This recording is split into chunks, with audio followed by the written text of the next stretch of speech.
ইনকিলাব মঞ্চের ব্যানার ব্যবহার করে কেউ অস্থিরতা তৈরি করলে প্রতিহত করার ঘোষণা দিয়েছেন ছাত্র দলের সভাপতি রাকিবুল ইসলাম রাকিব। শনিবার সন্ধ্যায় জিয়া উদ্যানে বেগম খালেদা জিয়ার সমাধিতে শ্রদ্ধা নিবেদন শেষে তিনি এই ঘোষণা দেন। রাকিব আরও বলেন, হাদির হত্যাকারীদের অবিলম্বে গ্রেপ্তারের দাবি জানিয়ে আসছে ছাত্রদল।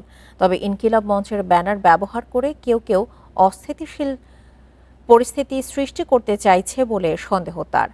একটি মহল বাংলাদেশকে অস্থিতিশীল করতে চায় অভিযোগ করে তিনি আরও বলেন, তাদেরকে জাতীয় ঐক্যের মাধ্যমে প্রতিহত করতে হবে। এ সময় তিনি বিগত ফ্যাসিস্ট সরকারের সমালোচনা করে বলেন, যারা খালেদা জিয়ার বিরুদ্ধে প্রতিশোধ পরায়ণ হয়ে রাজনীতি করেছে, আগামী প্রজন্ম বাংলার মাটিতেই তাদের বিচার করবে।